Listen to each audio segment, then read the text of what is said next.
Hello everyone, welcome back to my YouTube channel. मैं हूं इरशाद और आप देख रहे हैं सुनहरा चैनल। दोस्तों मेरे साथ मौजूद हैं Simal Sheikh. Hello my YouTube family, कैसे हैं आप लोग? उम्मीद करती हूँ खैरियत से होंगे, जहाँ होंगे खुश होंगे। और जहाँ कहीं भी हैं जल्दी से आए हमारे चैनल को लाइक कमेंट सब्सक्राइब करें और बेल के आइकन को ज़रूर प्रेस कीजिएगा ताकि न्यू आने वीडियोज़ आप तक पहुँचती रहे। सजेस्ट और कमेंट्स तो बनता ही है। जी दोस्तों, आज फिर एक नई वीडियो की रिएक्शन के लिए आपके सामने मौजूद हैं। बिल्कुल। तरक्कियाँ तो तरक्की पे तरक्की देख ही रहे हैं। और आज जो हम आपको इस वीडियो में दिखा रहे हैं वो बहुत ही ज़बरदस्त वीडियो है और देखने के बाद आप खुद भी हैरान हो जाएंगे कि आने वाले नए प्लान क्या हैं इंडिया की रेलवे के। तो चलते हैं पहले वीडियो की जाने। जी तो दोस्तों चलते हैं वीडियो की जाने। वीडियो का टाइटल है 2030 how to 2030 will change Indian railway. क्या है ये रेलवे का प्लान, इस वीडियो में नज़र आएगा आपको। देखते हैं वीडियो में।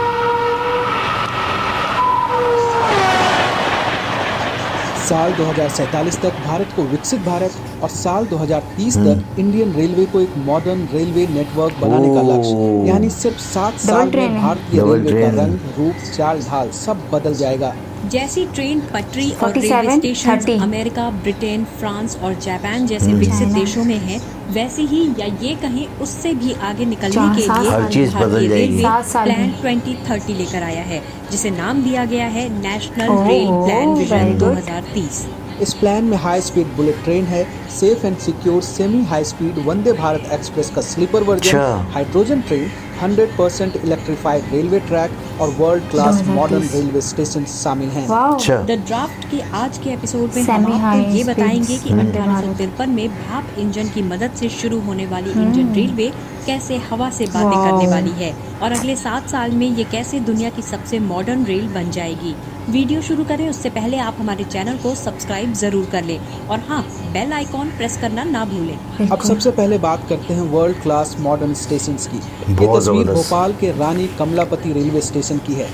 450 करोड़ रुपए खर्च कर बनाया गया रेलवे स्टेशन यूरोप, अमेरिका और चाइना के रेलवे स्टेशंस को टक्कर देता है। वर्ल्ड क्लास मॉडल तस्वीर गांधीनगर रेलवे स्टेशन की है। कमलावती 5 स्टार होटल, रानी कमलापति, पार्किंग और हर वो सुविधा हबीबगंज था ना पहले के मॉडर्न एयरपोर्ट पर हो सकती है, वो सब गांधीनगर रेलवे स्टेशन में मिल रही है। एयरपोर्ट की तरह हाईटेक इस रेलवे स्टेशन को तैयार करने में 750 करोड़ रुपए खर्च हुए हैं। ये 2 तस्वीर सिर्फ ट्रेलर है, क्योंकि अगले कुछ साल में देश के 1309 रेलवे स्टेशन ऐसे ही हाईटेक बनने वाले हैं, जिसके लिए 508 रेलवे स्टेशंस की आधारशिला रखी जा चुकी है। और मैं यकीन के साथ कह सकता हूं कि आप में से ज्यादातर लोग ऐसे होंगे जिनके जिले का रेलवे स्टेशन भी हाईटेक रेलवे स्टेशन में बदलने वाला है। 6 अगस्त 2023 को प्रधानमंत्री नरेंद्र मोदी ने रेलवे के इतिहास में सबसे बड़े रीडेवलपमेंट प्रोजेक्ट की शुरुआत की। प्रधानमंत्री ने 24,470 करोड़ रुपए की लागत से 27 राज्यों में 508 रेलवे स्टेशंस के पुनर्विकास की आधारशिला रखी। इस प्रोजेक्ट को अमृत भारत स्टेशन योजना का नाम दिया गया है। फर्स्ट फेज में 508 और सेकंड फेज में बाकी के रेलवे स्टेशंस का डेवलपमेंट होगा। इस योजना से पहले ही नई दिल्ली रेलवे स्टेशन के रीडेवलपमेंट को हरी झंडी मिल चुकी है। 4500 करोड़ रुपए की लागत से बनने वाला नई दिल्ली रेलवे स्टेशन दुनिया के सामने एक मिसाल होगा। 1 करोड़ 50 लाख वर्ग मीटर में बनने वाले इस रेलवे स्टेशन से एक दिन में 5 लाख यात्री आ जा सकेंगे। इसका मॉडल बनकर तैयार है और टेंडर भी हो चुका है। काम शुरू होना बाकी है। वर्ल्ड क्लास स्टेशन के बाद अब बात उस इंडियन इनोवेशन की जिसकी चर्चा आजकल सबसे ज्यादा है, वो है वंदे भारत एक्सप्रेस। भारत की पहली semi high speed train Vande Bharat chair car के सुपर सक्सेस के बाद इंडियन रेलवे ने वंदे भारत ट्रेन के स्लीपर वर्जन का मेगा प्लान तैयार किया है। रेल मंत्रालय ने अगले 4 सालों में 400 वंदे भारत ट्रेन चलाने की प्लानिंग की है। अगर ऐसा हो गया तो ये इंडियन रेलवे की रिफॉर्म का सबसे बड़ा टर्निंग पॉइंट होगा। रेलवे के 2,40,000 करोड़ रुपए के बजट में बड़ा हिस्सा इसी में खर्च किया जाना है। इतना ही नहीं, 200 वंदे भारत ट्रेन के लिए टेंडर भी जारी हो चुके हैं, जिसमें से 120 वंदे भारत स्लीपर कैटेगरी की हैं। रूस की एक कंपनी को 35,000 करोड़ का ऑर्डर भी दिया जा चुका है। वंदे भारत स्लीपर की स्पीड मौजूदा 160 किलोमीटर प्रति घंटे की रफ्तार से 220 किलोमीटर प्रति घंटा करने की कोशिश है। कोशिश ये भी है कि मार्च 2024 तक देश को पहली वंदे भारत स्लीपर मिल जाए। वंदे भारत स्लीपर का मतलब ट्रेन में बर्थ की व्यवस्था, जिससे यात्री सोकर सफर कर सकें। अभी तक जितनी वंदे भारत ट्रेनें चल रही हैं उनमें चेयर कार्स हैं, जहां आप सिर्फ बैठ कर सफर कर सकते हैं। लेकिन बर्थ की सुविधा मिलने से लंबे रूट पर इस ट्रेन की पॉपुलैरिटी काफी बढ़ेगी। इसके लिए रूट भी फाइनल किया जा चुका है।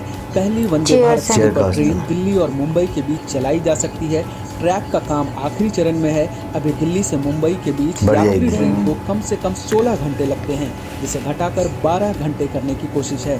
दिल्ली मुंबई के देश में सिर्फ चेन्नई की ICF कोच फैक्ट्री में ही वंदे भारत बनती थी, लेकिन टारगेट अचीव करने के लिए हरियाणा के सोनीपत, महाराष्ट्र के लातूर और यूपी के रायबरेली में वंदे भारत बनाने की तैयारी शुरू हो गई है। इंडियन रेलवे का लगातार विस्तार हो रहा है। वंदे भारत एक्सप्रेस ट्रेनों की संख्या बढ़ाई जा रही है। बुलेट ट्रेन का काम तेजी से चल रहा है, लेकिन इस साल के अंत तक ऐसी ट्रेन चलने वाली है जिसे देखकर आप बाकी ट्रेनों को भूल जाएंगे। हवा यानी हाइड्रोजन से चलने वाली ट्रेन दिसंबर 2023 से शुरू होने वाली है। सरकार ने बजट में 35 हाइड्रोजन ट्रेन चलाने का ऐलान किया था। 8 रूट्स को हाइड्रोजन ट्रेन के लिए फाइनल कर लिया गया है। सबसे पहले ये हाइड्रोजन ट्रेन हरियाणा के जींद और सोनीपत के बीच चलेगी। इसमें शुरुआत में सिर्फ 6 कोच होंगे। इसके बाद Darjeeling Himalayan railway, Nilgiri mountain railway, कालका शिमला रेलवे, माथेरान रेलवे, कांगड़ा, बिलमोरा, वाघई और मारवाड़, देवघर, मादारिया रूट पर चलेगी। ये ट्रेन 140 किलोमीटर प्रति घंटे की रफ्तार से 1000 किलोमीटर दौड़ सकती है। रेलवे के कपूरथला और इंटीग्रल कोच फैक्ट्री में इन ट्रेनों को तैयार किया जा रहा है। इस ट्रेन की सबसे बड़ी खासियत ये है कि ये धुआं नहीं छोड़ती, यानी जीरो पॉल्यूशन। अगर लागत की बात करें तो ये ट्रेन के मुकाबले थोड़ी महंगी है। एक ट्रेन की लागत करीब 80 करोड़ रुपए आने का अनुमान है, जबकि एक रूट के ग्राउंड इंफ्रास्ट्रक्चर पर 70 करोड़ रुपए खर्च होंगे। हाइड्रोजन से चलने वाली ट्रेनों को हाइड्रेल भी कहते हैं। आधुनिक सुविधाओं से लैस हाइड्रोजन ट्रेन की शुरुआत होने के बाद रेल से सफर का नजरिया पूरी तरह से बदल जाएगा। हाइड्रोजन ट्रेन दिसंबर 2023 और वंदे भारत स्लीपर मार्च 2024 तक पटरियों पर दौड़ने लगेगी। लेकिन जिस एक ट्रेन का इंतजार भारत को सबसे ज्यादा है वो है बुलेट ट्रेन। अगर सही मायनों में देखा जाए तो बुलेट ट्रेन ही भारत जैसे देश का फ्यूचर है, और इसके पीछे 2 बड़े कारण हैं। पहला बड़ा क्षेत्रफल और दूसरा बढ़ती आबादी। इसी बात को ध्यान में रखते हुए 2017 में बुलेट ट्रेन की नींव रखी गई थी और जिसे साल 2022 तक पूरा होना था, लेकिन कोरोना के कारण करीब 2 साल काम पूरी तरह से बंद रहे। नतीजा ये हुआ कि बुलेट ट्रेन की रफ्तार पर ब्रेक लगती गई। लेकिन अब कोरोना खत्म होने के बाद पिछले 1 साल से बुलेट ट्रेन ने एक बार फिर से रफ्तार पकड़ ली है। रेलवे का दावा है कि गुजरात में 40% काम और महाराष्ट्र में करीब 15% काम पूरा हो चुका है। भारत के पहले high speed bullet train corridor की लंबाई 508 किलोमीटर है। इसमें 12 स्टेशन बनाए जाने हैं, जिसका शुरुआती बजट 1.08 लाख करोड़ रुपए था, लेकिन देरी के कारण बजट लगातार बढ़ता जा रहा है। इस कॉरिडोर की सबसे बड़ी परेशानी भूमि अधिग्रहण की समस्या थी, जो अब पूरी तरह से खत्म हो चुकी है। बुलेट ट्रेन के रास्ते में 24 नदी वाले पुल हैं, जिसमें से 20 गुजरात और बाकी बचे हुए 4 पुल महाराष्ट्र में हैं। इन पुलों का निर्माण तेजी से चल रहा है। अगले 1 साल में सारे पुलों के बन जाने की उम्मीद है। 1.08 लाख करोड़ रुपए के इस प्रोजेक्ट में भारत को जापान से मदद मिल रही है। रेल मंत्री अश्विनी वैष्णव के मुताबिक 2026 तक सूरत से बिलीमोरा के बीच पहली बुलेट ट्रेन चलाने का टारगेट रखा गया है। ऐसा होते ही भारत 15 देशों के एलीट क्लब में शामिल हो जाएगा, जिनके पास हाई स्पीड ट्रेन नेटवर्क है। बुलेट ट्रेन में भले ही अभी कुछ सालों का इंतजार है, लेकिन इसी साल भारत में रेलवे ट्रैक के इलेक्ट्रिफिकेशन का काम पूरा हो जाएगा। भारत में अभी 65,350 kilometre broad gauge railway track है। जून 2023 तक 59,096 किलोमीटर का इलेक्ट्रिफिकेशन हो चुका है। अगले साल की शुरुआत में 100% काम पूरा कर लिया जाएगा। वैसे तो आपके और हमारे रेल सफर में इलेक्ट्रिफिकेशन का फायदा हमें भले ही पता न चले, लेकिन स्टडी कहती है कि रेल ट्रैक के इलेक्ट्रिफिकेशन से भारत हर साल 30,000 करोड़ रुपए बचा सकता है, और ये 30,000 करोड़ रुपए डेवलपमेंट में काम आ सकते हैं। इन फ्यूचर प्लान्स के अलावा इंडियन रेलवे अपनी कमाई को लगातार बढ़ाने की कोशिश कर रहा है। साल 2022 में इंडियन रेलवे ने यात्री किराए से 39,000 करोड़ रुपए और माल भाड़ा से 1,39,000 यहाँ से लिए वहाँ लगा दिए, वहाँ से लिए यहाँ लगा दिए। इस तरह हम तरक्की करते हैं भाई। ट्रैक बिछाए जा रहे हैं और अगले साल से 16 किलोमीटर का टारगेट रखा गया है। शायद इसीलिए पिछले 9 सालों में सरकार का फोकस रेलवे पर बढ़ गया है। यही कारण है कि 2013 में जिस रेलवे का बजट 63,363 करोड़ रुपए था, 9 साल बाद ये करीब 4 गुना ज्यादा 2,40,000 करोड़ रुपए हो गया है। और अब इन पैसों से नेशनल रेल प्लान विजन 2030 को पूरा करने की कोशिश हो रही है। रेलवे के गेम चेंजर प्लान पर आपको हमारा ये ड्राफ्ट कैसा लगा, हमें ये जरूर बताइए। आप कमेंट में अपनी राय जरूर दीजिए, इससे हम और बेहतर कंटेंट तैयार कर पाएंगे। कितनी बड़ी बात है। वीडियो आपको अच्छा लगा तो ज्यादा से ज्यादा शेयर कीजिए। Railway favourite. ये भी तो मैं अभी बीच में बोला था कि मैंने कि ये लोग भी तो हैं ना, अपनी मदद आपके तहत काम कर रहे हैं। और रेलवे पहले से भी जो है ना माना पहले से तरक्की याफ्ता था और मज़ीद उसको जो है ना आगे बढ़ा रहे हैं। ये एक बहुत बड़ी बात है कि आप देखें 2030 में 2030 का जो इनका प्लान है रेलवे का नेशनल प्लान देखिए कितना तो वो इतना ज़बरदस्त है कि ये अगर इस प्लान को मुकम्मल करने के बाद 13वें नंबर पर आ जाएंगी दुनिया के उस भाग दौड़ में कि हाई स्पीड ट्रेनें जो इनके पास मौजूद हैं। और जिस तरह जापान और चाइना या यूरोप में जो ट्रेनें चलती हैं हाई स्पीड उस तरफ में जो है ना ये खड़े हो जाएंगे। तो मैं देख रहा हूँ कि दिन ब दिन हर दूसरे लम्हे में जो है ना ये दूसरी कंट्रीज़ को जो है ना बीट करते चले जा रहे हैं और अपनी मंजिलों को जो है ना क्रॉस करके हर रोज़ जो है ना एक नई जो है ना अपना अचीवमेंट इनके पास आ रही है। हालांकि रेलवे पहले से कमा के दे रहा था और उनका जो कार्गो था वो भी कमा के दे रहा था, लेकिन बरक्स इसके कि इंडिया के अगेंस्ट में अगर पाकिस्तान को वर्सेस अगर किया जाए कंपेयर किया जाए तो पाकिस्तान जो है टोटली जो है ना मुस्तकिल जो है ना अरसे दराज से खसारे में जा रहा है रेलवे के निज़ाम में। ऐसे क्या वजूहत हैं कि भाई खसारे में क्यों जा रहा है? ट्रेन चल भी रही है, टाइम पे जा भी रही है, पहुंच भी रही है और सबसे बड़ी बात है ट्रेन में रश रहता है। हाँ, हालांकि जगह नहीं थी। अगर इसको जो है ट्रेन की सर्विस को अच्छा कर दिया जाए तो लोग प्राइवेट गाड़ियों में सफ़र ना करें। अभी मैं सिमन हाल ही में अभी मैंने सफ़र किया है कराची से सक्खर का, तो आप ये देखें कि 1800 रुपये का वो टिकट है और गाड़ियाँ तो बड़ी अच्छी हैं और बाय रोड में गया, बाय रोड आ गया। अगर यही सफ़र मेरा ट्रेन में होता तो ट्रेन में हालांकि पैसे कम लगते हैं लेकिन टाइम बहुत ज़्यादा वेस्ट होता है। अगर टाइम को ये शार्ट कर दें और टाइम टू टाइम चलें और ऐसी सर्विस प्रोवाइड कर दें कि भाई शहर से भी जो ना आप जो स्टेशन तक पहुँच सकते हो, जिस तरह के इंडिया में है कि लोकल ट्रेनें चलती हैं, यहाँ पर लोकल ट्रेनें नहीं चलती। तो ये एक बहुत बड़ा जो है सवाल निशान है कि हमारे यहाँ ऐसा क्यों नहीं है कि हमारा रेलवे खसारे में क्यों है और इंडिया का रेलवे खसारे में नहीं है और वो बेनिफिट में। तो आप अंदाज़ा लगाएं कि 139 करोड़ रुपए जो है उसने कार्गो से कमाए और 30 करोड़ रुपए जो है वैसे कमाए।